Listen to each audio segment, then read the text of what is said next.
Face à l'info, bonsoir à tous, 19h, c'est l'heure. Regardez le sommaire de ce 30 novembre 2021.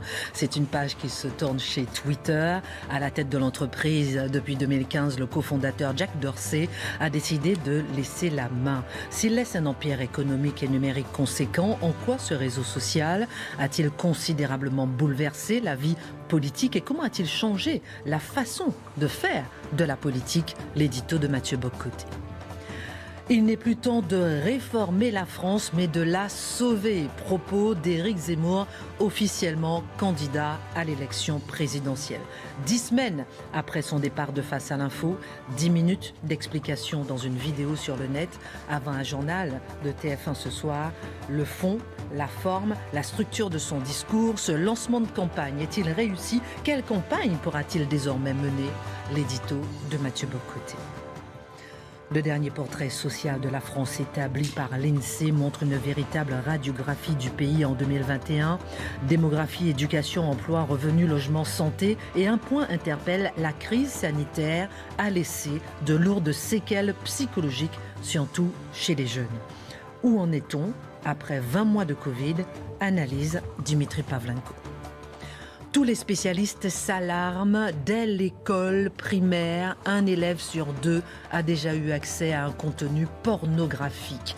Comment les enfants ont-ils accès sans que les parents puissent un instant le soupçonner? Quelles conséquences et comment préserver nos enfants? Décryptage Charlotte Dornelas. En ce jour de panthéonisation de Joséphine Baker, Marc Menon s'arrêtera sur une femme d'exception. Cette grande figure de la résistance et de la lutte contre le racisme et surtout son amour pour la France. Voilà, une heure pour prendre un peu de hauteur sur l'actualité avec nos éditorialistes et nos journalistes. On commente, on décrypte, on analyse et c'est maintenant.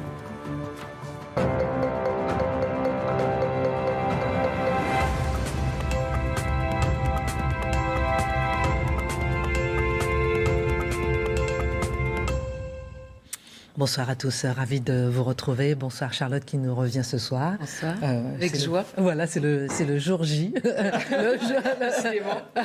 le jour où Éric Zemmour se lance candidat et Madame est de retour. Ça va mon Max? Très bien, très bien, très bien. Mon cher Dimitri, les garçons ont sorti la cravate bleue ce soir. et Mathieu Bock-Côté, c'est le niveau supérieur. Monsieur a sorti vraiment la tenue exceptionnelle. De Charlotte. Parangon d'élégance. Alors, juste avant de commencer cette émission, il y a 10 mois, ici, sur ce plateau, se trouvait encore Éric Zemmour. 10 semaines? Pas 10 mois. semaines. J'ai dit 10 mois? Ouais. Ça me paraît dis-moi tellement oui, loin. dis-moi non. Dis-moi oui ce soir. Il y a 10 semaines, Éric Zemmour était encore sur ce plateau de Face à l'info. Il était encore chroniqueur chez nous. Vous vous souvenez qu'il a dû quitter le plateau. Il n'était pas encore candidat à la présidentielle, mais ce soir, il l'est officiellement. On va y revenir dans un instant dans cette deuxième partie de l'émission, mais j'aimerais faire un petit tour de table avec vous pour commencer et savoir un peu, au-delà de la politique, peut-être, mais déjà dans un premier temps, qu'est-ce que ça vous évoque ce soir qu'il soit officiellement candidat? Je commence par Marc et Dimitri, les anciens mousquetaires. Déjà, ce qui est intéressant, c'est que quand on l'a vu arriver ici, petit bonhomme, bon, mignon comme tout, lui-même n'imaginait pas qu'il deviendrait candidat. Et c'est au fil du temps que les choses se sont imposées. Je me souviens, le jour où, dans le bureau, il s'est illuminé, je ne sais plus à quelle occasion, mais il a eu la sensation qu'il était temps de se déclencher, que la situation se dégradait et qu'il fallait être enfin à la hauteur de ce qui l'animait depuis si longtemps. Et c'est cette sincérité, ce côté un peu collégien, ce côté enthousiaste, oubliant toutes les prudences, toutes les convenances, en se disant, bien, je m'en fous, je vais sans doute perdre beaucoup, mais ce qui compte, c'est d'aller jusqu'au bout de ses convictions. Eh bien, je crois qu'aujourd'hui, il l'a fait à sa façon, en étant en rupture avec le système. C'était, passez-moi l'expression, j'aime tellement la langue française, mais de temps en temps, aller dans la rupture du vocabulaire, c'était casse-gueule. Et voilà, il a personnalisé la manière de se présenter. Cela dit, on en a parlé avec lui bien après, parce qu'il ne nous a jamais dit qu'il y allait avant, lorsqu'il était chroniqueur. Dimitri. Bien sûr, c'est ce que je dis. Oui. Ouais, moi, je pense qu'il était temps, quoi. Clarification. Non, mais c'est vrai, il était temps. Mathieu l'a beaucoup dit. Dans le séquençage, c'était un peu long depuis le début. Moi, j'ai envie de connaître Santière, mon cher Dimitri, votre regard. Vous étiez en face de lui pendant. Vous voyez ce que je veux dire? Qu'est-ce que ça vous fait? Est-ce que c'est ouf ou bien est-ce que c'est dommage ou bien... Non, mais ouf pour lui, c'est-à-dire ouf, tant mieux, voilà, dans le bon sens du terme. Pardon, j'en sais rien. Ou bien est-ce que vous êtes ému Oui, non, c'est... L'ancien camarade, voilà. L'ancien camarade qui devient candidat à l'élection présidentielle, je pense qu'il le voulait, je pense qu'il le souhaitait. Et je ne dirais pas que ça me fait bizarre. Hein, ça me fait pas bizarre parce que c'était la trajectoire, c'était... depuis septembre, ça... Oui, depuis qu'il est parti, c'était une évidence pour vous. Oui, voilà. Mais voilà, vous savez, c'est des petites choses, mais je crois qu'il aura plus les mains libres. La reconnaissance, je ne sais pas, parce que les attaques ne se sont pas calmées pour autant. Mais je pense que pour lui, c'est bien. Et peut-être que ça va le changer. Vous savez, on dit beaucoup la mue du journaliste en candidat. Peut-être qu'elle va s'opérer maintenant que ça y est, c'est dit, c'est fait. Et puis la vidéo était... quand même, la mise en scène était assez intéressante. Voilà, on va décortiquer ça dans un instant avec vous, avec Mathieu également. On continue notre petit tour de table. Ensuite, on fait nos chroniques habituelles. On en a quand même. Charlotte et ensuite Mathieu. Et moi, c'est vrai que je ne le connais pas, je n'ai pas travaillé avec lui comme vous l'avez fait. Je l'ai interviewé de nombreuses fois. En effet, aujourd'hui, il a clarifié, on va dire, sa situation. Depuis quelques mois, on attendait quand même cette candidature. Et en clarifiant la situation, il s'est aussi recentré sur la question principale qu'il avait posée il y a 3 mois. Il est passé par beaucoup d'autres sujets, à la fois dans ce qu'il disait lui, dans ce qu'il faisait et dans le commentaire qui accompagnait ce qu'il disait et faisait. Et là, je trouve qu'il a explicité l'inquiétude qui l'a poussé à devenir candidat, et ça, je trouve que c'est ce qu'il y a de plus intéressant chez lui, en fait. Mathieu. Sur le plan humain, c'est-à-dire voilà un homme qui a commenté toute sa vie soit la réalité française, soit l'histoire de France, et qui veut désormais non plus commenter les pages de l'histoire de France, mais devenir une page de l'histoire de France. Donc pour quiconque est intéressé par cette espèce de mue qui se passe dans la vie d'un homme où il décide de tout risquer, parce qu'il croit que l'essentiel l'appelle, qu'il se trahirait lui-même s'il ne faisait pas ce pari. Il y a quelque chose là-dedans qui est beau, peu importe qu'on soit d'accord ou non avec lui. C'est un saut existentiel intéressant. Ensuite, on analysera la campagne et la vidéo, cette part théâtrale correspondait à ce qu'il était. D'accord, on en parlera de la vidéo parce que j'ai envie d'avoir votre regard. Et c'est vrai qu'il a franchi le pas que Jacques Bainville n'a pas franchi.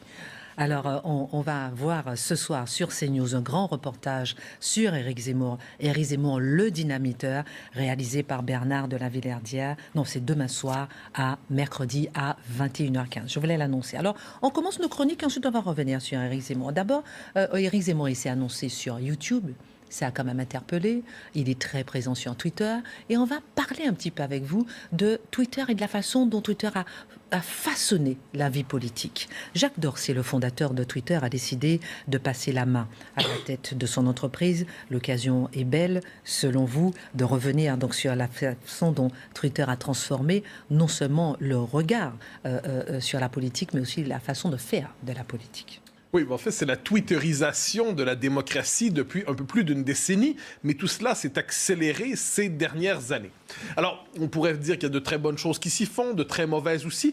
Commençons par la part positive de Twitter dans notre vie démocratique avant d'examiner la part critique. Alors, la part positive, fondamentalement, c'est une démocratisation authentique de la parole publique. Des citoyens qui, jusqu'ici, n'avaient pas accès à l'espace public ou qui devaient voter discrètement dans la discrétion absolue des urnes peuvent désormais se faire entendre au-delà des courants de pensée convenus, au-delà de la structure de débat officiel autorisée.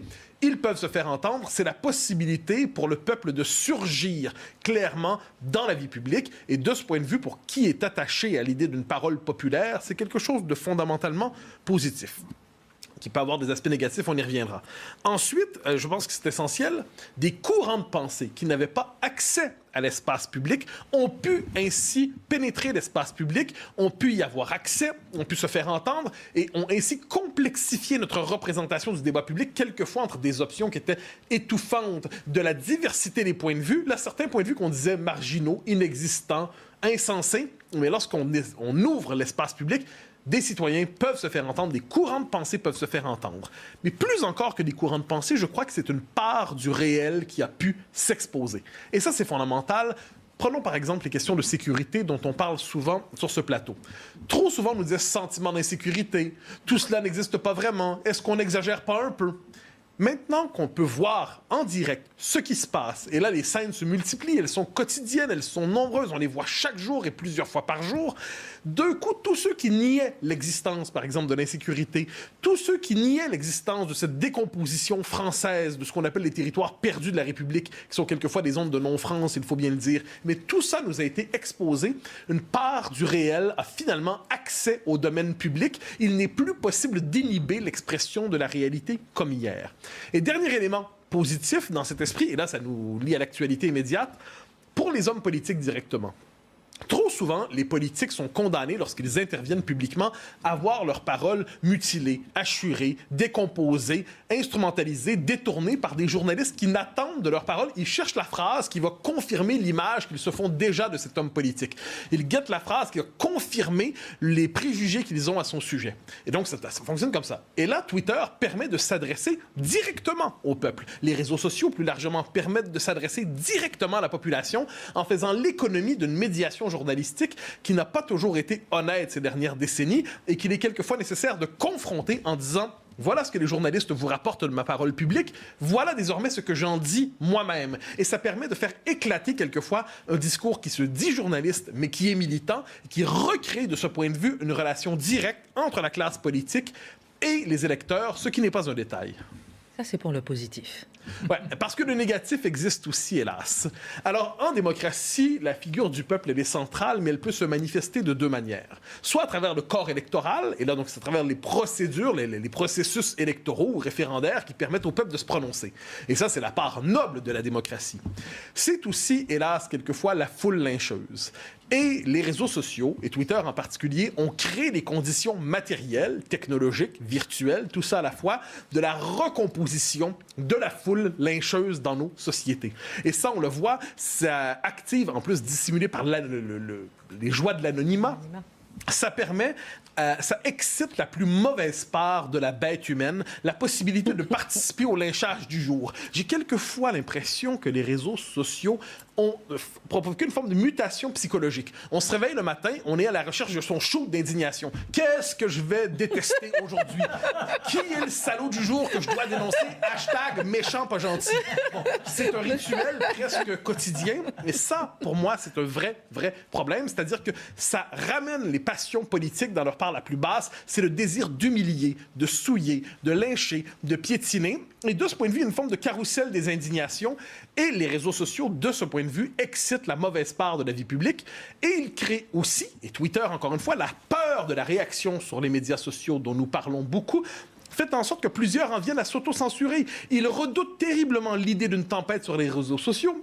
Plus encore, même quelquefois dans les médias, on en voit des gens qui disent, devant la crainte que ça peut provoquer sur la tempête que ça pourrait provoquer sur Twitter, on décide de se taire. On en vient même quelquefois à prendre Twitter pour l'expression autorisée du public. Ce serait le public éclairé. Ah non, ça représente une fraction du public, une petite fraction du public, mais on en vient parce qu'il se manifeste, parce qu'il est actif, on en vient à croire que c'est ça l'expression du peuple, alors qu'il s'agit quelquefois d'une conjugaison de fanatiques qui se rassemblent pour dire du mal du salaud du jour dans leur esprit. Et parfois, ils se rassemblent pour dire aussi du bien. Twitter change aussi notre manière de nous informer. Ça, c'est une chose qui m'obsède. C'est ce que j'appelle la création d'un univers dédoublé. C'est-à-dire, on regarde des émissions de télé, globalement, on regarde ce qui se produit à la télévision. Et Twitter fonctionne par une forme de dédoublement. C'est-à-dire, ça sélectionne des extraits, de tout petits extraits, décontextualisés, et ça jette ça à la meute, très souvent, au public plus largement, mais ça jette à la meute. Et là, désormais, imaginons une intervention brillante d'1 heure, de 45 minutes, d'un philosophe, d'un intellectuel. Un segment qui peut être décontextualisé, arraché à tout contexte, arraché à tout ce qui l'encadre, qui lui donne sens, et jeté sur les réseaux sociaux, sans les nuances, sans tout ce qui venait avec ce discours, à la manière d'une forme de citation tronquée. Et là, c'est la polémique du jour, c'est la controverse du jour, et c'est comme si tout ce qui s'était passé dans la véritable émission n'a pas eu lieu. Elle est condensée dans ce passage d'1 minute, de 57 secondes, jetée sur les réseaux sociaux, et tous, désormais, se prononceront non pas sur l'ensemble de l'émission, mais sur ce segment. S'ajoute à ça un autre problème, c'est que ça crée quelquefois des déclarations artificielles. C'est-à-dire, c'est pas une prise de position fondamentale de tel philosophe, tel intellectuel, tel historien, tel politique, mais puisque le segment est pris et tourne en boucle et est ensuite rappelé et rappelé et rappelé, ce qui était quelquefois un passage, rappelez-vous par exemple Alain Finkielkraut, le philosophe, qui se moque des néo-féministes en disant « Oui, bien sûr, moi je viole ma femme tous les soirs ». Tout le monde comprend que c'est du deuxième degré. Tout le monde comprend que c'est une blague mauvaise pour se moquer de ceux qui présentent nos sociétés comme dominées par le patriarcat et la culture du viol. C'est évident pour quiconque un grain de cerveau que c'est une boutade. Eh bien, les réseaux sociaux s'en emparent, et là, c'est « Oh là là, Alain Finkielkraut viole sa femme tous les soirs, Alain Finkielkraut viole sa femme tous les soirs », puis on en vient à débattre d'un délire, c'est-à-dire tout le monde a compris que c'était faux, mais plusieurs font semblant que c'est vrai pour se livrer aux joies de la persécution médiatique. Donc, de ce point de vue, cette espèce de dédoublement médiatique, ça crée un monde parallèle, et les mondes parallèles qui, quelquefois, viennent à nier la réalité des choses. Donc, on vit sur les réseaux sociaux, on est absorbé par les médias sociaux, on est pris dans une existence purement virtuelle sur les réseaux sociaux, et en attendant, la réalité, elle, est un peu oubliée. Alors, dernière question, est-ce que ça a changé notre façon de faire de la politique? On parle souvent de la fragilisation de la liberté d'expression sur Twitter. Vrai ou faux? Ah ben oui, vrai, absolument. C'est-à-dire l'idéal d'une liberté d'expression véritable qui était portée par les réseaux sociaux. C'était une parole moins encadrée par les interdits médiatiques, moins encadrée par le politiquement correct. Eh bien, on a vu, au fur et à mesure, le périmètre des propos autorisés se rétrécir. Et tout ça s'est incarné en 2020, dans 2021, pardonnez-moi, avec la censure de Donald Trump. Alors, on peut aimer ou non Donald Trump, on peut être très critique à son endroit. On peut rappeler au même moment qu'il y a eu 74 millions d'électeurs qui l'ont soutenu. Et quand on décide de le bannir de Twitter, on laisse par ailleurs les dirigeants turcs, les dirigeants chinois sur Twitter. Ça c'est pas grave. Mais Donald Trump, on décide de le bannir. Qu'est-ce que ça veut dire? Qu'un courant de pensée qui est jugé inacceptable par l'idéologie dominante peut être privé d'accès à la parole publique. Et le cas Trump a été reconduit. On le voit de plus en plus de gens qui apparemment enfreignent les règles de la communauté sans savoir quelles sont ces règles et sans savoir quelle est cette fameuse communauté, et qui voit qu'au nom de la dénonciation des propos haineux, en ça on le sait que les médias sociaux se mobilisent contre les propos haineux, mais dans les faits, c'est la liberté d'expression qui régresse, qui régresse et qui régresse. Je précise que le nouveau patron de Twitter, je ne veux pas massacrer son nom, vous me permettrez de... Parag Agrawal avait dit en 2020 qu'il faut cesser de s'attarder exagérément à la liberté d'expression. Nous sommes passés dans une nouvelle époque. Aujourd'hui, il faut s'ouvrir aux différents défis de société. Et moi qui croyais que la liberté d'expression était un défi fondamental à relever. Dernière chose, ces réseaux sociaux, et Twitter en particulier, se constituent aujourd'hui des empires supranationaux numériques qui confisquent les espaces publics nationaux, qui confisquent la vie démocratique, qui colonisent nos vies démocratiques à partir de critères et des interdits façonnés souvent dans la Silicon Valley, qui nous imposent un mode de pensée américain à partir d'interdits américains, mais qui se sont détachés, je dirais, de l'Amérique pays, sont des empires supranationaux, arrogants, qu'il nous faudra peut-être casser aujourd'hui pour renouer avec l'idéal qu'ils avaient à l'origine. Dimitri.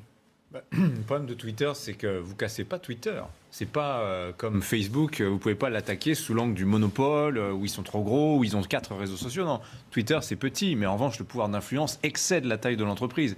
Donc vous cassez pas Twitter, vous fermez Twitter ou vous faites rien. Parce que la régulation de Twitter est un véritable défi. Je suis assez d'accord sur le tableau nuancé qu'a fait Mathieu. Moi qui suis assez critique envers les réseaux sociaux, je reconnais que c'est vrai, il y a quand même quelques vertus, mais moi je pense que ça a plus d'effets pervers sur nos vies démocratiques, effectivement, que ça n'a d'atouts. Charlotte. Et après, ça a beaucoup d'effets pervers. Moi, je note et je retiens quand même beaucoup les effets positifs parce que ça nous a donné une bouffée d'air frais et ça a permis quand même un grand vent, notamment dans les médias professionnels. Mais simplement, les effets pervers sont souvent entretenus aussi, parfois par les journalistes eux-mêmes et par les hommes politiques qui se focalisent, en effet. Si le matin, tout le monde se réveille en disant « qu'a dit Twitter ?» on va pas s'en sortir. Non, mais c'est vrai, c'est une question qu'on a entendue beaucoup. Qu'a dit Twitter ce matin? On peut décider de s'en fiche. Des jeunes journalistes s'engagent oui. dans la fonction, dans le métier, en se réveillant, en commençant par Twitter. Oui, mais alors là, c'est la contagion par rapport à notre métier. Il y a des reportages ou 10 reportages qui n'auraient jamais eu lieu il y a 5 ans, il y a 10 ans. Ce que l'on a vu, par exemple, il y a 2 jours sur Nicolas Hulot, ça n'aurait pas existé. C'est pas du reportage, c'est de la délation. Mais il faut épouser ce dont on parle. Et par conséquent, même si on dit que le reportage a commencé à être mené il y a 4 ans, on cherche ce qui est dans l'air du temps, ce qui va nourrir la bien-pensance. Et donc, notre métier, et en particulier ce type de soi-disant reportage d'investigation, est complètement spolié par cette dynamique Twitter. De la délation ou de la révélation, c'est à la Non, mais pour moi, pour moi, il n'y a pas de. La révélation, elle vient pas avec des témoignages pour des témoignages. C'est pas ça une enquête, c'est pas ça mon métier, c'est pas ça que je pratique depuis 45 ans. Marc a l'air un peu énervé ce soir. on va parler de Joséphine Baker avec vous dans un instant. Dimitri, l'INSEE a publié une étude sur le portrait social de la France. Ce qui est intéressant, c'est de voir effectivement que c'est une véritable radiographie du pays. Tout y passe, démographie, éducation, emploi, revenu, logement, santé. Mais cette année, c'est un peu particulier puisque c'est l'année Covid. Et au-delà justement des effets matériels de la crise, l'INSEE souligne les séquelles psychologiques qu'on observe dans le pays. Quelles sont ces séquelles ? Le portrait social de la France, d'abord, c'est un document qui paraît tous les ans. Ça fait environ 250 pages. C'est bourré de chiffres. Hein. C'est un peu fatigant, fastidieux comme lecture. Mais je pense que c'est important de prendre le temps de mettre le nez dedans parce que cette France qu'on aime, c'est bien de savoir dans quel état elle se trouve réellement. Et là, on a des indicateurs qui sont précis et qui sont précis, et qui sont fiables. Je le dis et je le redis à tous ceux qui ont des doutes sur les statistiques publiques. Vous pouvez faire confiance à l'INSEE. Ce sont des gens qui sont indépendants, qui ne travaillent pas sur ordre. Il y a toujours ce soupçon qui pèse en France sur la qualité des statistiques publiques. Les statistiques publiques sont fiables, sont authentiques. Qui les paye ? L'INSEE, c'est un organisme public. Donc, je taquine un peu. Public, mais ce sont des chercheurs qui sont indépendants. Ils ne sont pas en ligne directe avec Emmanuel Macron ou Jean Castex, ou quel que soit le gouvernement. Ça me paraît important de le dire. Alors, effectivement, sur la situation post-Covid, ça fait 20 mois qu'on est en crise sanitaire.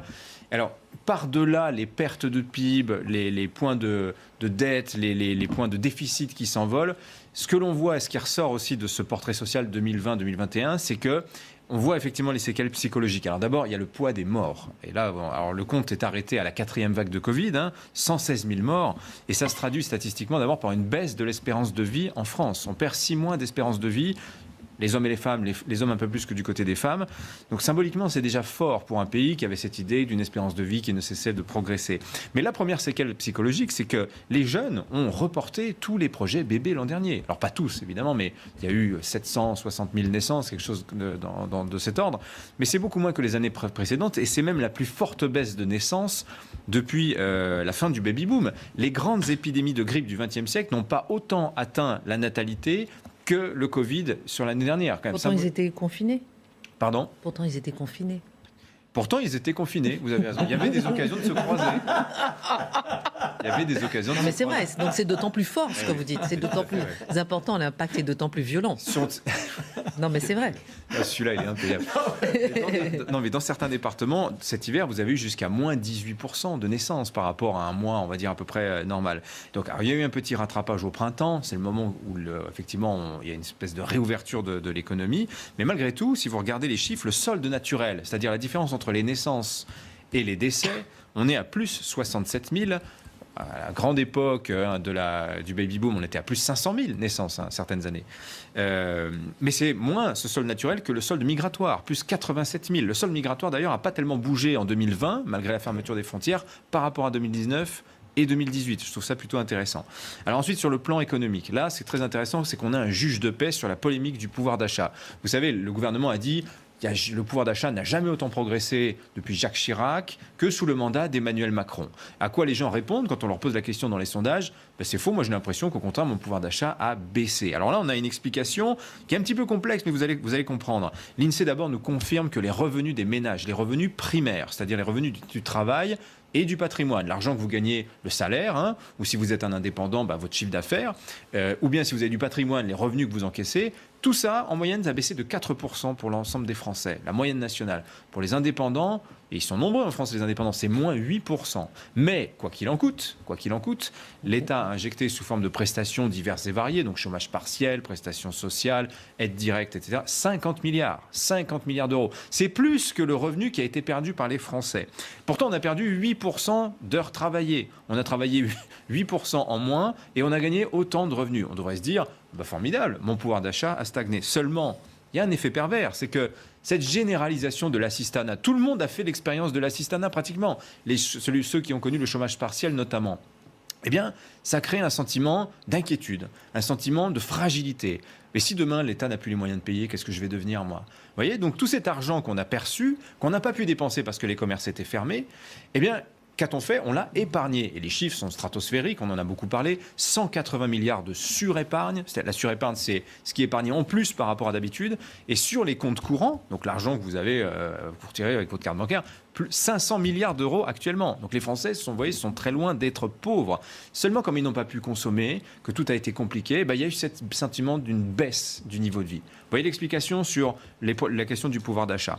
Alors, on dit aussi que les jeunes ont plus souffert de la crise. Et là, ça se vérifie. On le voit. Vous parlez de la dette Covid dans les têtes. Eh bien, la dette Covid dans les têtes pour les jeunes, c'est une dette d'inquiétude, c'est une dette de pessimisme. Fin 2020, l'année dernière, vous aviez 22% des 18-24 ans, donc pratiquement le quart des 18-24 ans, qui présentaient des signes de dépression. Signes de dépression, c'est quand même des signes assez lourds. Marc en a beaucoup parlé, ça le préoccupait beaucoup, et il avait raison. C'est le double par rapport à l'année précédente. Vous aviez un jeune sur 10, là vous en avez un sur 4, pratiquement. Comment ça s'explique par rapport aux 30 ans et plus, qui eux ont été relativement stables sur les signes de dépression, c'est pas plus, pas moins, malgré le contexte de crise. Tout simplement parce que les 30 ans et plus sont majoritairement bien au chaud, dans un CDI, même en chômage partiel, et alors que les jeunes, on voit tout à fait l'angle mort du discours du gouvernement sur le quoi qu'il en coûte à protéger tout le monde. Non. Pourquoi ? Parce que les jeunes, ils sont majoritairement en CDD, ils sont majoritairement en intérim, et ils ont été, si vous voulez, le tampon d'amortissement des entreprises. C'est les premiers qu'on a virés, très concrètement. Alors, on les a aidés, c'est vrai, mais les conditions d'apprentissage dans les facs où il a fallu faire le cours à distance, le fait que le marché du travail s'est fermé. Pour les générations 2019-2020 qui arrivaient sur le marché du travail, ils n'ont pas pu trouver de poste. Et les voilà en concurrence maintenant avec la génération 2021. Donc voilà le grand malaise des jeunes, et c'est ce qui ressort de ce portrait social.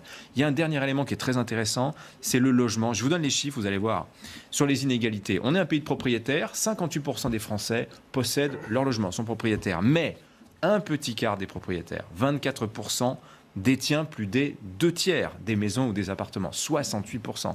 Vous avez 24% qui détient 68%. Et si vous affinez, les 3,5% de ménages qui ont plus de 5 appartements, alors c'est pas que de la résidence secondaire, c'est pour louer, on a bien compris, possèdent plus de la moitié du parc locatif en France. 3,5% possèdent 50%. Et vous voyez, c'est un énorme sujet parce que ce sont surtout des personnes aisées, des personnes plutôt seniors, plutôt vieillissantes. Et on a cet effet de mécanisme qui fait qu'il y a un transfert social majeur qui s'opère des jeunes générations, qui sont les locataires, vers des aisés seniors, qui sont les propriétaires. Alors que la solidarité générationnelle, je pense qu'elle devrait plutôt aller dans l'autre sens, des seniors aisés vers les plus jeunes. Merci beaucoup Dimitri pour ce résumé et ce portrait de la France 2021 de l'INSEE. Merci. On va parler dans un instant de celle qui aimait la France, Joséphine Baker, et on va parler aussi de celui qui veut faire aimer la France, Éric Zemmour. Courte pause, à tout de suite. Retour sur le plateau de Face à l'info avec nos nouveaux mousquetaires. Dans un instant, on parlera de la candidature officielle d'Éric Zemmour avec vous, notamment Mathieu Bocoté. On va essayer d'analyser la vidéo, décortiquer la forme, le fond, la structure, tout. On verra ça aussi avec vous. On fera un petit tour de table aussi pour savoir ce que vous avez pensé de la vidéo cette fois et de son lancement de campagne. Dans un instant, on parlera aussi de Joséphine Baker avec vous. Et Charlotte, on va parler quand même de ces enfants qui font face à une alarmante porno-pandémie. C'est très grave et on va s'arrêter quelques secondes pour en parler. Tous les spécialistes s'alarment. Dès l'école primaire, un élève sur 2 a déjà eu accès à un contenu pornographique et les parents ne le savent pas. Cela bouleverse toute l'enfance de nos petits. Comment est-ce possible ? Mais comment est-ce possible ? En fait, on comprend qu'il y a d'abord un basculement dans l'accès à la pornographie. Évidemment, on a toute une génération, notamment de parents, qui se souvient des plus filous, qui se débrouillaient pour aller récupérer un magazine avec un peu d'argent économisé ou piqué ici et là. On n'est plus là-dedans. Il y a un accès évidemment complètement démocratisé, si on veut, via Internet et l'explosion de la pornographie gratuite. Donc c'est ça qui explique évidemment le phénomène. Mais il y a quelques chiffres sur lesquels il faut s'attarder simplement pour comprendre l'ampleur du phénomène. En fait, il faut être clair. Il n'y a pas un seul parent aujourd'hui qui peut se dire que son enfant n'a pas vu une vidéo pornographique. Il ne faut pas croire que l'absence d'écran... À partir de quel âge ? Alors, on dit que la première vidéo pornographique est vue avant 12 ans, ça c'est sûr. Avant 12 ans, sachant que les vidéos sont toujours plus trash, ça t'arrête un peu dessus, mais un quart des jeunes interrogés par les sites officiels parlent d'impact négatif, notamment sur la sexualité, et d'énormes complexes par rapport à eux-mêmes, par rapport à leur corps et par rapport aux autres, notamment dans la sexualité. 44% des jeunes confient reproduire ce qu'ils ont vu. Et ils commencent par reproduire ce qu'ils ont vu avant de s'en détacher complètement et de s'enfermer totalement dans la virtualité et d'être condamnés parfois jusqu'à l'impuissance très clairement quand ils ont quelqu'un de réel en face d'eux. Alors c'est des estimations évidemment, mais c'est plus de 90% de la consommation de pornographie sur Internet qui est illégale, donc c'est-à-dire avec absolument aucune limite. Donc imaginez, il n'y a aucune limite même dans ce qui est mis en scène, dans la manière dont sont traités évidemment les acteurs qui sont en présence, aussi dans la manière dont est traitée la personne, le consommateur qu'on va aller chercher, ça c'est sûr. Et donc quand on a 44% des jeunes qui disent reproduire ce qu'ils ont vu ou imaginer la sexualité en fonction de ce qu'ils ont vu, imaginez les dégâts. C'est simplement, donc c'est un drame pour la jeunesse, mais c'est un drame aussi en soi, parce que c'est une industrie monstrueuse. En 2016, pour vous donner une idée, YouPorn, c'était le 26e site le plus visité au monde. 26e site le plus visité au monde. À côté, Netflix, Twitter, c'est une blague en termes de consommation sur Internet. Alors, c'est évidemment des actrices... Il y a des histoires, mais abominables dans la pornographie gratuite. Des actrices sous-payées, évidemment, maltraitées, qui prennent des médicaments, des antidouleurs. Des hommes, des acteurs masculins, qui, eux, se font des injections ou prennent du Viagra ou l'équivalent pour être toujours plus performants, qui finissent parfois à l'hôpital, des scènes absolument abominables, de la prostitution, des horreurs, parfois même jusqu'au suicide. Il y a des suicides qui ont fait énormément de bruit dans ce domaine-là, et une proportion de dépression chez les acteurs qui est infiniment supérieure de manière générale au reste de la population. Et enfin, il y a la question de la dignité de l'homme avec un grand H qu'on peut poser, parce qu'on parle souvent de la question de la dignité de la femme, notamment en raison des scènes et de la violence. Mais l'homme, si la femme n'est en général qu'un objet, l'homme n'est que son sexe et sa performance, je vois pas où est sa dignité là-dedans. Et le consommateur, lui, n'est qu'une pulsion qu'on va chercher, et qu'on va chercher toujours plus loin, parce qu'évidemment, le cerveau a besoin de toujours plus de trash et de toujours plus souvent. Donc évidemment, le consommateur n'est pas tellement respecté lui-même. Pour éclairer ça, je donne les mots-clés. Souvent, les sites eux-mêmes livrent les mots-clés qui sont les plus recherchés. On a douleur, sexe forcé, c'est-à-dire viol en fait, sexe entre père et fille. Je vais m'arrêter là parce que c'est absolument abominable. Mais donc, on a des recherches qui sont toujours plus trash, parce que c'est comme ça que fonctionne l'addiction en réalité. Alors, quelles sont les conséquences, Charlotte ? Et puis en même temps, mettons les mots sur les choses, parce que malheureusement, on ne sait pas que c'est ce que nos enfants voient, cherchent, tapent, et sur quoi ils tombent. Alors, les conséquences, d'abord, je voudrais dire une chose, c'est qu'il n'est pas question ici de morale. Il est question ici de la question de la liberté et de l'addiction qui provoque des choses absolument atroces. Donc, en vertu de tout ce que je viens de dire, c'est déjà grave parfois chez des adultes. On a des histoires dans les cabinets de psychologie. Quasiment tous les départements développent des cabinets spécialisés dans l'addiction à la pornographie. Donc, c'est vraiment un phénomène qui touche déjà parfois les adultes et évidemment les enfants, et c'est ce qui nous intéresse, puisque c'est interdit d'offrir de la pornographie qui puisse être vue par les enfants. Pour aller très vite, les conséquences, pourquoi elles sont dramatiques ? D'abord, ça provoque un traumatisme dans le cerveau d'un enfant, parce qu'il ne comprend pas ce qu'il voit. Les psychologues parlent d'effraction dans le cerveau. Ça a deux conséquences. D'abord, la question des abus entre les enfants, parce qu'il y a cette volonté de reproduire ce qui a été vu, qui devient aussi une norme dans la manière de penser la sexualité.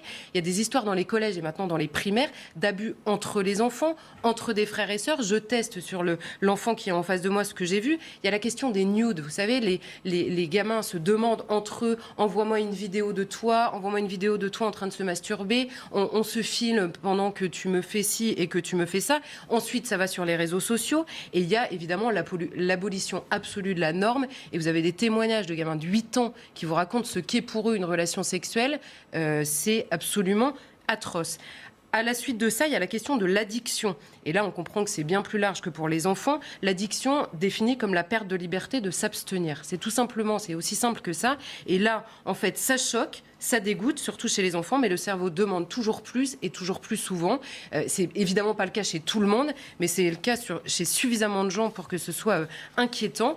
Et ensuite, après la volonté de reproduction chez les enfants, plus tard, c'est la virtualisation absolue de la vie. Donc c'est des énormes problèmes d'enfermement et d'isolement, d'une part, et ça favorise, et là tous les psychologues le disent, la dépression et parfois le passage à l'acte suicidaire, notamment chez les enfants, parce qu'il y a un enfermement total. Et chez des adultes, parfois, il y a des psychologues qui racontent que des couples viennent ensemble parce que l'un des deux est complètement addict au porno et il est incapable de toucher son partenaire, d'avoir une relation sexuelle avec une personne réelle parce que la virtualité parce que le cerveau s'est habitué à s'exciter avec une virtualité extrêmement trash et violente et que c'est quelque chose qu'on ne peut pas reproduire avec des personnes réelles qui, par ailleurs, par rapport aux images qui sont données, sont forcément décevantes et je mets des guillemets, mais vous comprenez bien ce que je veux dire. Dernière question, Charlotte, question capitale. Que faire ? Que faire ? D'abord, prendre conscience, accepter avec beaucoup d'humilité que personne n'est à l'abri de cette problématique-là, notamment les parents. Il y a une prévention parentale. Évidemment qu'il faut regarder ce que les enfants font sur les écrans. Évidemment, mettre en place un contrôle parental, mais ne pas se dire que ça suffit parce qu'il reste les cours de récréation et les écrans qu'on se passe les uns les autres. Une prévention scolaire qu'il faut absolument commencer dès le plus jeune âge, ça c'est sûr. Et puis enfin, faire respecter la loi, taper au portefeuille de toute urgence, notamment les fournisseurs d'accès qui se fichent absolument. Je rappelle que la loi aujourd'hui, c'est 3 ans de prison et 75 000 € d'amende, ce qui est dérisoire évidemment, mais pour la diffusion de la pornographie dès lors qu'elle est susceptible d'être perçue par des mineurs. Merci beaucoup, ma chère Charlotte. J'espère qu'on a l'occasion de revenir sur ce sujet, sur la pornographie vue par les enfants. Dans un instant, on parlera avec vous, Mathieu Bocoté, de l'annonce de candidature officielle de Éric Zemmour.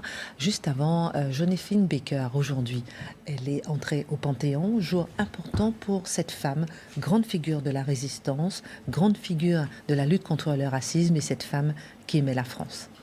C'est plus qu'aimer la France. Elle découvre, grâce à la France, son identité. Elle découvre le droit d'être reconnue en tant qu'individu dans toute sa splendeur. Elle n'est plus une femme de couleur, elle a les mêmes droits que les autres et on ne la lorgne plus de façon bizarre. Elle va, elle vient, on l'applaudit et ça à tout jamais, ça l'enracine dans cet amour de notre pays et de ce qu'il représente, à savoir la liberté. Alors quand certaines aujourd'hui essaient de tenir des chroniques ici ou là en disant c'est une traîtresse, non.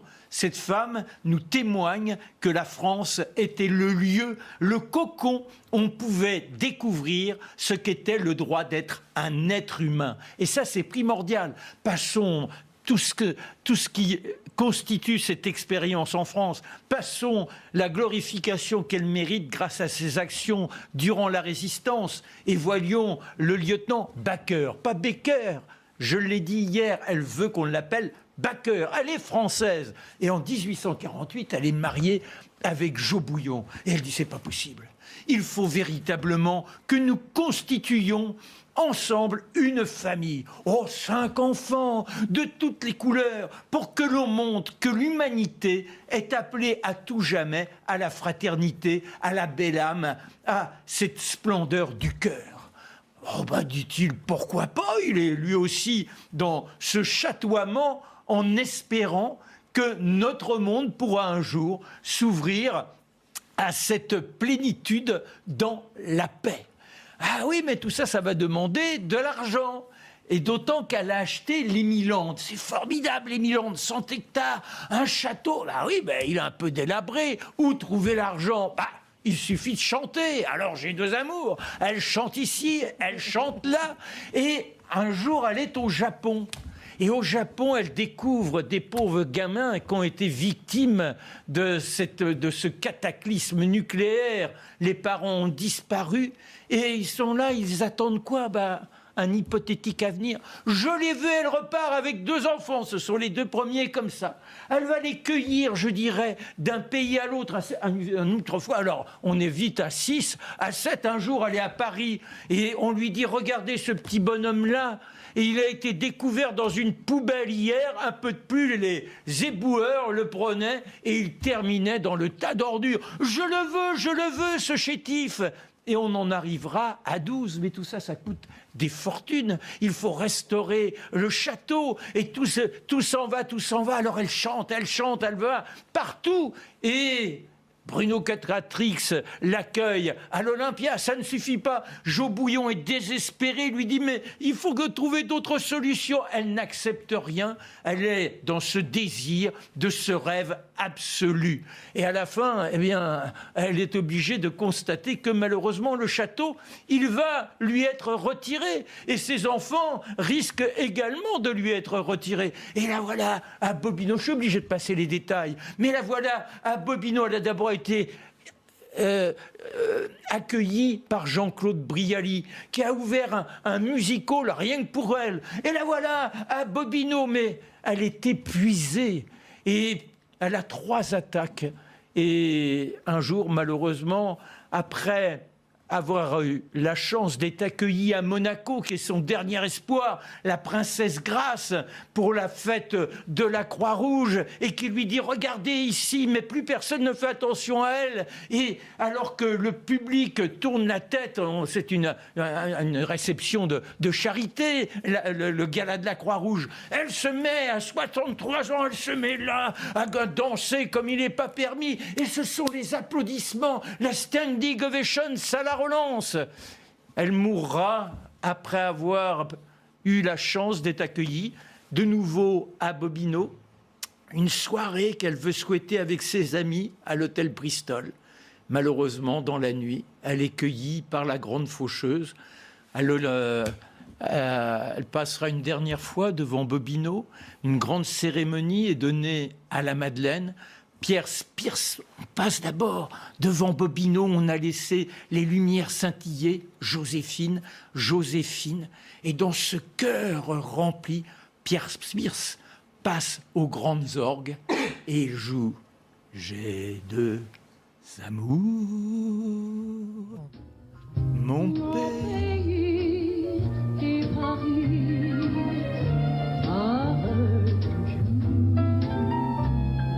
Elle sera enterrée à Monaco, où elle repose avec son mari qui l'a rejoint 10 ans plus tard, et les enfants qui, grâce à elle, eh bien, sont dans l'épanouissement, oubliant leurs couleurs, vivant la liberté, vivant la France. Merci beaucoup, mon cher Marc. Je vous connais maintenant. Je sais quand vous êtes ému. Et vous l'êtes. Merci beaucoup. J'ai envie de vous entendre dans un instant. On va voir si on a un petit temps de faire un petit tour de table à propos de cette candidature d'Éric Zemmour. C'est fait. Éric Zemmour est candidat à la présidence de la République. Il y a 10 semaines, il était ici sur ce plateau. Et on a pu découvrir aujourd'hui, dans un décor qui est une référence explicite à l'appel du 18 juin du général de Gaulle, comment il se présente aux électeurs. Qu'est-ce que vous pensez de cet appel du 30 novembre ? Alors oui, l'appel du 30 novembre, on est quoi à l'appel du 18 juin? Alors le premier élément, on comprend comment il l'a repris, il théâtralise son retour en politique, le début de sa remontada, pour faire un clin d'œil à quelqu'un d'autre. Alors, disons-le, les 2 dernières semaines pour Éric Zemmour ont été assez difficiles. Sa campagne semblait boiter, sa campagne semblait plus que difficile. Certains se questionnaient même, pourra-t-il véritablement se présenter? Et qu'est-ce qui s'est passé aujourd'hui? On peut dire que c'est la volonté de marquer un rebondissement, la volonté de reprendre en main sa campagne en la recentrant sur les thèmes fondamentaux qui sont les siens, la volonté, en fait, de marquer une pause, véritablement. Il y a eu 2 semaines difficiles et je reviens avec un discours qui m'est propre sur les thèmes qui sont les miens, avec une tonalité qui est la mienne, non plus dans la petite phrase, non plus dans les polémiques qui s'accumulent au jour le jour, mais en amenant finalement, je le comprends ainsi, ceux qui aimaient Zemmour pour certaines raisons ont eu l'occasion aujourd'hui de se rappeler pourquoi ils avaient adhéré à la possibilité de sa candidature ces dernières semaines. Autrement dit, le sens de son intervention aujourd'hui, c'est évidemment d'entrer en campagne, mais d'envoyer un signal à tous ceux qui l'avaient suivi, mais qui se demandaient depuis 14-15 jours, est-ce que je le suis encore? L'idée était de leur lancer un signal, fondamentalement, en disant, je suis là, je tiens, je ne capitule pas. Et de ce point de vue, on peut dire qu'il a relancé sa campagne aujourd'hui. Et un signal qui a été critiqué, mais qui a beaucoup ému, effectivement, comme vous dites. Comment cet appel est-il structuré? Alors oui, il faut le décomposer pour voir tout ce qui s'y trouve, parce que c'est un récit zémourien, appelons ça comme ça. D'abord et avant tout, c'est une prise de parole en disant... Nous avons tous ressenti ce sentiment d'exil intérieur en notre propre pays. Nous nous sentons de plus en plus étrangers chez nous. Mais longtemps, nous n'avons pas eu le droit de le dire, nous n'avons pas eu le droit de le mentionner, nous n'avons pas eu le droit de le dire parce qu'on cherchait à nous faire honte lorsqu'on le mentionnait. Mais Zemmour nous dit dans son intervention, mais vous en avez parlé à votre femme, vous en avez parlé à votre mari, vous en avez parlé à votre ami, à vos enfants, à vos cousins. Et finalement, vous êtes murmuré quelque chose, vous voulez être confessé à vous-même, et finalement, vous constatez que vous êtes nombreux à vous sentir désormais étrangers chez vous. Alors là, c'est l'acte 1, pourrait-on dire, de ce récit, de cette candidature. Il rappelle sa propre légitimité ainsi, parce que comment Zemmour a construit sa légitimité depuis son passage à la télévision, c'est celui qui osait transgresser les interdits et dire quelquefois des impressions, des sentiments, des réalités qui étaient jusqu'alors censurées et étouffées. Depuis le passage à la télévision. Absolument. Sur différentes chaînes. Mais je dis, depuis le début, il a percé à la manière du grand transgresseur. Alors, deuxième étape, une fois qu'il marque ça, il dénonce l'autocensure, mais il dénonce le grand écart entre ce que la France était et ce que la France est devenue. Ce sentiment par tant de Français ressentis que leur pays a chuté, qu'ils ne reconnaissent plus le pays qui est le leur. Et il a une formule assez belle sur ça. Il parle des enfants qui sont nostalgiques d'un pays qu'ils n'ont jamais connu. Quelquefois, on dit ça souvent, vous êtes nostalgique d'un pays que vous n'avez jamais connu. Eh bien, Zemmour retourne la formule en disant, ils le sont en effet et ils ont raison d'être nostalgiques de ce pays que nous avons connu dans leur cas par les songes, par la mémoire, par des images de télévision, par la littérature, mais ils ont raison d'être nostalgiques de ce pays qui est le leur, mais qu'ils n'ont jamais connu. Ensuite, élargissement de thème. On lui a reproché d'être un monomaniaque de l'immigration. Il dit que c'est une question centrale. La survie de notre civilisation, c'est une question centrale.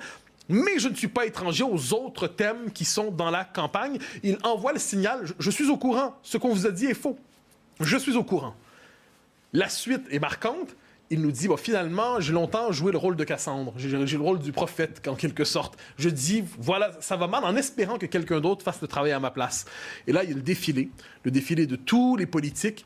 Et finalement, il dit, personne n'était capable de le faire, donc je me sens appelé parce que d'autres ne l'ont pas fait, parce que, appelons ça, les forces politiques autorisées n'ont pas été à la hauteur de la situation. Je suis obligé de m'engager. Et là, l'appel est lancé à plusieurs avec cette formule. Ah oui, il annonce aussi, ça c'est important, on cherchera à m'anéantir. On cherchera à m'anéantir, il le dit, on va me traiter de raciste. On va vous traiter de raciste. On va vous expliquer que lorsque vous êtes d'accord avec moi, vous êtes des monstres, vous êtes des salopards, vous êtes des ennemis de la France, de la République, et ainsi de suite, et tout ce qu'il faut. Il annonce, autrement dit, il cherche à conjurer, en quelque sens, la menace, le sort qui sera réservé non seulement à sa personne, mais à tous ceux qui, d'une manière ou de l'autre, confesseraient discrètement ou publiquement leur adhésion à une partie de son discours. Et à la fin, clin d'œil gaulien, appel gaulien, aidez-moi. Pour ceux qui connaissent l'histoire du gaullisme, c'est une formule qui a une certaine portée. Donc, il s'approprie la référence au gaullisme à la dernière seconde dans un décor qui, on le sait, est l'appel du 18 juin. Redisons-le, dans l'imaginaire zémourien, ce n'est pas rien. Mon cher Mathieu, on trouve aussi beaucoup de références à l'histoire dans cette déclaration. Ce qui n'est pas surprenant chez Éric Zemmour, mais il y a une portée stratégique dans les références à l'histoire. On a cherché de manière, je dirais, loufoque et grotesque depuis quelque temps à pétainiser Zemmour, à s'imaginer un Zemmour qui serait pétainiste, qui serait vichiste. Tous ceux qui ont lu Zemmour, qui ont pris la peine de fréquenter son œuvre, savent que c'est une accusation grossière, loufoque, insensée, fondée sur une ignorance de ses propos. Eh bien là, on peut dire que la référence au général de Gaulle était insistante. Il a clarifié pour ceux qui pourraient en douter sa réappropriation de la mémoire gaulienne. D'ailleurs, il le mentionne, le général de Gaulle. À ce que j'en sais, le maréchal Pétain n'est pas mentionné et ce n'est pas sans raison. C'est parce que sa référence à lui, c'est le général de Gaulle. Il mentionne Jean Moulin. Il mentionne aussi toute une série de figures qui appartiennent à l'histoire politique française. Mais plus encore, il plonge dans la lointaine histoire et pige dans les différentes traditions françaises française, c'est-à-dire les traditions qui relèvent au Moyen-Âge, les traditions qui relèvent de la Révolution, les traditions qui relèvent de la monarchie. Lorsque Zemmour nous dit je prends l'histoire française comme un bloc, ça ne veut pas dire j'embrasse tous les collabos de la Deuxième Guerre mondiale. Ça veut dire de Clovis à aujourd'hui, je prends tout de cette histoire et une identité est féconde dans la mesure où elle est capable de s'alimenter de toutes ces traditions. De là aussi les nombreux appels à la haute culture, Pascal, Voltaire, mais aussi à la culture populaire, pour montrer qu'un pays ne tient pas seulement dans un rapport au texte, mais tient aussi dans sa culture populaire. De ce point de vue, se réappropriant la référence au gaullisme et au général de Gaulle, il témoigne aussi de sa vision de l'identité française, qui est finalement moins monochrome que certains l'ont dit. Éric Zemmour ne se contente pas de parler de l'immigration. Là, on l'a vu. Oui, alors c'est l'homme de la continuité historique, c'est l'homme qui dit la question centrale de cette élection, c'est celle de la survie de la France, mais il aborde d'autres thèmes en disant « Je suis au courant que cette décomposition ne tient pas sur un seul facteur ». Par exemple, il aborde la question de l'école, en nommant la question de la théorie du genre, en parlant des docteurs Folamour. C'est une meilleure référence que le docteur Mengele, soit dit en passant. De ce point de vue, il s'est corrigé. Donc, en parlant des docteurs Folamour qui utilisent la théorie du genre pour quelquefois véritablement faire une forme de travail de rééducation ou d'endoctrinement des enfants. Il nomme la question industrielle, qui est centrale, la question économique. Dans le monde qui est le nôtre, la réindustrialisation des pays d'Occident et de la France en particulier est une cause centrale. Et il la nomme. La question de la souveraineté. Il la mentionne aussi. La question de la sécurité. Tout autant. Alors, qu'est-ce qu'on voit? On voit se dessiner, en fait, au-delà du diagnostic que nous lui connaissons sur la question de l'immigration, de l'identité, de la civilisation, une volonté de construire un diagnostic plus large, intégré dans sa vision de la France. Et de ce point de vue, dans le récit zémourien, ça consiste à nous dire, voilà l'ampleur de la tâche de reconquête qui sera la mienne si je réussis mon coup. Alors, son annonce, on le sait, arrive juste avant le débat des Républicains. Comment comprendre? Oui, le très attendu 4e débat, j'en conviens. Est-ce un pied de nez? Alors oui, évidemment, c'est une volonté, en fait, d'encercler, lui qui est un passionné d'histoire militaire, il cherche à encercler, en fait, la droite en ce moment. De quelle manière? D'abord, justement, court-circuitant finalement aujourd'hui, la vraie nouvelle, c'est pas le débat des Républicains, c'est l'annonce de Zemmour. Il s'empare de la journée, il déclasse les Républicains. Et de ce point de vue, ensuite on sait qu'il va y avoir le Zénith le 5, donc le lendemain de l'élection, le choix du candidat des Républicains, eh bien, il clôt la séquence en s'appropriant enfin finalement la semaine politique. J'ajoute, et ça c'est important, que ce sont deux récits qui nous sont proposés. Les Républicains, qui le font de bonne manière, soit dit en passant, avec un vrai talent, nous disent nous sommes l'équipe de gouvernement de l'alternance. Il y a une équipe qui gouverne en ce moment. Ce n'est pas la bonne. Nous proposons la compétence gouvernementale. Nous proposons l'autre équipe gouvernementale. Nous serons de meilleurs gestionnaires de la France que l'équipe qui gouverne en ce moment. Ça, c'est une logique d'alternance à l'intérieur même du régime. Zemmour propose de passer de l'alternance à l'alternative. Et ça consiste à dire, mon diagnostic ne porte pas simplement, je ne veux pas remplacer une équipe par une autre, je veux transformer le rapport au pays, mon diagnostic est plus radical, il implique une action politique plus radicale, des décisions politiques plus marquées. Donc, c'est pas le même. Il propose autre chose. En fait, il pose la question du régime. Je parle pas de la Ve République ici. Je parle du rapport à la démocratie, du rapport à la liberté. Mais plus encore, je dirais qu'alors que les Républicains jouent la carte de la crédibilité technocratique, on pourrait dire que Zemmour joue la carte de l'imaginaire sous le signe de l'aventure politique, presque la carte poétique, c'est-à-dire avec la musique qui entourait cette déclaration. Qu'est-ce que ça veut dire? C'est qu'il cherche à interpeller l'imaginaire, l'esprit d'aventure, le désir de reconquête. Il touche... On peut voir ça comme ça, la part d'enfance dans le cœur du citoyen, c'est-à-dire celui qui voit son pays autrement qu'à la manière d'un seul marché. Et de ce point de vue, il cherche à réactiver la part de l'imaginaire. Raoul Girardet aurait dit le légendaire, et c'est un concept de Raoul Girardet pour parler de l'imaginaire collectif. Et d'ailleurs, l'inconscient collectif, il cherche à l'interpeller avec ce discours. Va-t-il réussir? C'est une autre question. Est-ce que son discours sera entendu? C'est une autre question. Mais il cherche à rejoindre l'imaginaire. Je note qu'il y a des gens qui n'attaquent pas dans sa vidéo. Marine Le Pen et Éric Ciotti. Qu'est-ce qu'on a reproché beaucoup à Zemmour ces dernières semaines? De jouer à la guerre civile avec Marine Le Pen en disant finalement comme si son ennemi principal c'était Marine Le Pen. Certains diraient qu'il a mené cette campagne-là pour être capable de la déclasser comme candidate de cette part de la droite. Ce qui est certain, c'est que ça s'est retourné contre lui. Donc, il cherche à établir la condition « je n'attaque plus ». Donc, Reste à voir quelle sera la prochaine étape. Mais manifestement, il envoie un signal de paix, en drapeau blanc. Et il n'attaque pas non plus Éric Ciotti. Pourquoi? Parce qu'il espère probablement, dépendamment le résultat des Républicains, il espère que sinon Ciotti, à tout le moins ceux qui l'auront soutenu chez les Républicains, puissent trouver vers lui un passage, trouver vers lui un pont. Donc on voit que c'est aussi une vidéo, un appel qui dessine une stratégie pour la suite. Alors, il nous reste 4 minutes et puis j'ai une dernière question, ensuite on fera un tour de table. Quelles sont maintenant les prochaines étapes pour Éric Zemmour? Ah ben, il y en a plusieurs. Alors, la première, c'est la signification du meeting, du rassemblement du 5 décembre. Ça devait être, dans la version 1 de la campagne, ça devait être moi, Zemmour, qui conquiert la droite, j'ai anéanti les Républicains, j'ai anéanti Marine Le Pen, je suis désormais votre chef, je veux les ralliements, ah ouais, les ralliements, donc là, les LR, venez, les RN, venez, je vous accueille. Manifestement, l'histoire ne s'est pas écrite de cette manière. Ça se présente autrement. Désormais, c'est le ralliement, c'est l'événement, le meeting où il dit « Je ne céderai pas ». C'était dans son discours. On va chercher à m'abattre, mais je me lève, je mène une campagne insurrectionnelle. Je cherche... Donc, en fait, de ce point de vue, c'est pas très trumpien. Hein. C'est-à-dire que Trump s'était emparé de son camp. Là, Zemmour n'a pas réussi à s'emparer de son camp. Il faut bien le dire. Il n'a pas réussi à s'emparer de l'ensemble de la droite. Donc, il s'impose. On verra bien. Mais pour l'instant, sa stratégie qui était celle-là bascule plutôt vers une stratégie de moi devant le système. Et ça, il y a cet élément-là. Donc, on va voir comment il va être capable de marquer une forme de discours qui se veut l'annonce d'un long périple. Ensuite, autre élément qui est important, la fameuse question du vote féminin, qui ne sera pas secondaire. Oui. Il trébuche souvent sur cette question. Il ne pourra pas se contenter en la matière de quelques esquives. Il va devoir préciser s'il veut être capable de marquer véritablement l'élargissement de son potentiel. Il va devoir être capable de répondre à cela clairement, de traduire aussi son discours en proposition. Nous le savons. Et dernier point, qui est important, je crois, quel que soit le résultat de cette campagne, il a réussi aujourd'hui ce qu'il devait faire et qui semblait improbable il y a encore quelques jours, relancer sa campagne, redynamiser ses troupes, réactiver le désir de gagner chez les siens et la capacité d'imposer ses thèmes dans la campagne. C'est ce qu'il devait gagner aujourd'hui et il l'a remporté. Ce n'est pas un détail. Merci beaucoup pour votre regard, Mathieu Bock-Côté. Elle vous a plu, sa vidéo, vraiment? Je trouve ça assez réussi. Franchement, pour peu qu'on ne réduise pas la politique à une offre technocratique, il y a quelque chose là-dedans qui interpelle les sentiments les plus profonds. Ensuite, certains aiment, d'autres n'aiment pas, mais il est légitime d'y voir quelque chose d'honorable.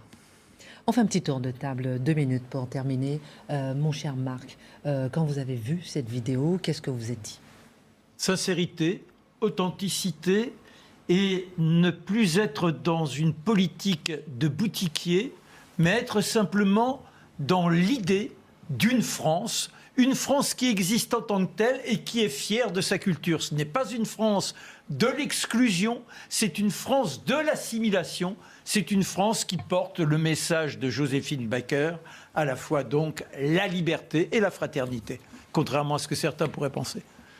Moi, dans cette vidéo, j'ai vu vraiment l'explicitation de la question que Éric Zemmour a voulu poser. Et en fait, ce qui m'a étonnée...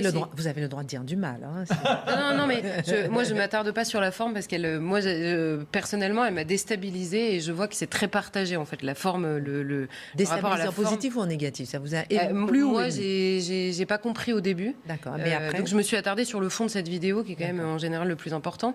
Non, mais les avis sont très partagés, donc il faut être très humble sur la question de la communication. Il y a des gens qui s'appelaient beaucoup, d'autres beaucoup moins. Mais sur la question de fond, moi, ce qui me frappe, c'est que les hommes politiques, il y en a certains qui ont réagi de manière extrêmement hostile à l'explicitation de cette question. Est-ce que vous voulez que la France existe encore? Est-ce que, par humilité simplement, les hommes politiques pourraient s'attarder sur le développement de cette question qui a regroupé en 2 mois, de 3 à 17% des Français. C'est cette seule question. Quoi qu'il arrive pour Éric Zemmour, cette seule question a regroupé autant de gens. 10 secondes pour Dimitri, 10 secondes pour Mathieu. Moi, je pense que le message, c'était de dire les 15%, là, c'est pas un plafond de verre, c'est un socle. Et il faut aller plus loin. La question maintenant, c'est quelle campagne? Et vous savez, il y a un film qui cartonne en province qui s'appelle Les Baudins. Il y a 2 salles dans Paris qui le programment. Voilà le message d'Éric Zemmour. C'est-à-dire que la campagne, elle est peut-être pas à Paris, en fait. Dernier mot. Il ne faut pas sous-estimer la violence immense de la campagne qui commence. La volonté de l'anéantir, la volonté de l'humilier, la volonté de le présenter comme un monstre, ça va être un élément de la campagne. Moi, je le redis souvent et c'est important, quand on cherche à présenter comme un monstre une figure du débat démocratique, c'est le débat démocratique qui s'appauvrit et qui est falsifié. Mille merci. Demain, on fera un petit point sur son lancement de sa campagne, encore si vous le voulez bien. Excellente suite de programme sur CNews.